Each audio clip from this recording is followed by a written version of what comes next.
বুদ্ধি বল। একদা কোনো এক স্থানে এক মহিলা ছিল। সে একদিন তার সন্তানদের নিয়ে বাপের বাড়িতে যাচ্ছিল।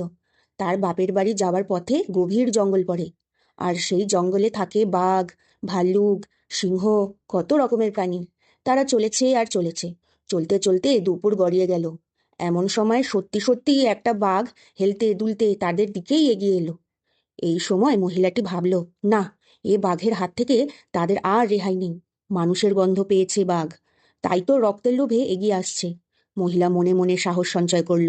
না, বাঘের গায়ে জোর থাকতে পারে, কিন্তু আমি একবার বুদ্ধি দিয়ে লড়াই করে শেষ চেষ্টা করব, কারণ বাঘের থেকে পালিয়ে বাঁচা যাবে না। এরপর মহিলা মনে মনে স্থির করল বুদ্ধি প্রয়োগ কিভাবে করবে। হঠাৎ মহিলা ছেলে মেয়েদের দিকে তাকিয়ে বাঘটাকে শুনিয়ে বলতে লাগলো, কাঁদিস না রে, তোরা কাঁদিস না। ওই তো একটা বাঘ এসে গেছে, ওটাকে আজকে খা। মনে হচ্ছে এই বনে আরো বাঘ আছে, কাল আবার মেরে আনবো। বাঘের মাংস খাবার বায়না করছিলি না কদিন ধরে, নে, এবার পেট ভরে বাঘের মাংস খেতে পাবি। মহিলার মুখে এইসব কথা শুনে বাঘটার তো পিলে চমকে গেল। মানুষ যে বাঘের মাংস খায় তা সে জানতই না। ভয় পেয়ে বাঘ পিছনে ফিরে দিল ছুট। আর মহিলা ছেলে মেয়েদের গায়ে হাত বুলিয়ে বুলিয়ে তাদের কোলে টেনে নিয়ে বসে পড়ল। যাক, এ যাত্রা তো সকলে বাঁচলো।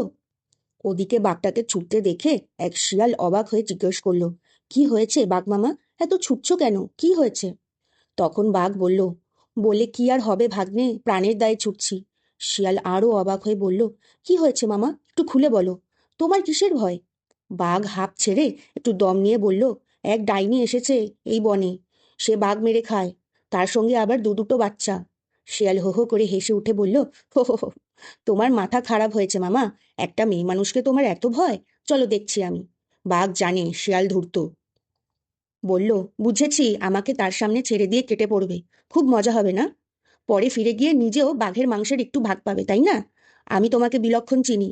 শিয়াল বলল, এতই যদি তোমার সন্দেহ, তবে এক কাজ করো, আমাকে তোমার গলার সঙ্গে বেঁধে নাও, তাহলে তো আর পালাতে পারবো না। শিয়ালের কথা শুনে বাঘ রাজি হয়ে গেল। মানুষগুলোকে সেই খাবে। মানুষ খেতে দারুণ লাগে। মহিলা ছেলে দুটোকে নিয়ে একটি গাছের তলায় বসে বসে ভাবছিল কি করা যায়। সে আর এগোতে সাহস করেনি। হঠাৎ দেখে বাঘটা ফিরে আসছে, গলায় একটা শিয়াল বাঁধা অবস্থায় ঝুলছে। মহিলা একটু ঘাবড়ে গেল বটে, কিন্তু তৎক্ষণাৎ বুদ্ধি এসে গেল মাথায়। চিৎকার করে বলে উঠল মহিলা, ওরে পাজি শিয়াল, তুই আয়, মজা দেখাচ্ছি তোর। ছেলেমেয়েরা আমার বাঘের মাংস না হলে ভাত খেতে পারবে না, কান্নাকাটি করছে।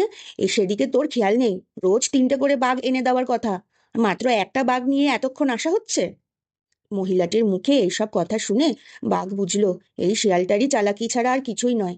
তাই সে আবার পিছনে ফিরে প্রাণপণে ছুটতে থাকলো। শিয়াল যত মরে গেলাম মরে গেলাম বলে চিৎকার করতে থাকে, বাঘ ততই জোরে ছুটতে থাকে। মহিলার স্বস্তির নিঃশ্বাস ফেললো। গল্পটির উপদেশ হলো, গায়ের জোরের চেয়ে সূক্ষ্ম বুদ্ধির বেশি প্রয়োজন।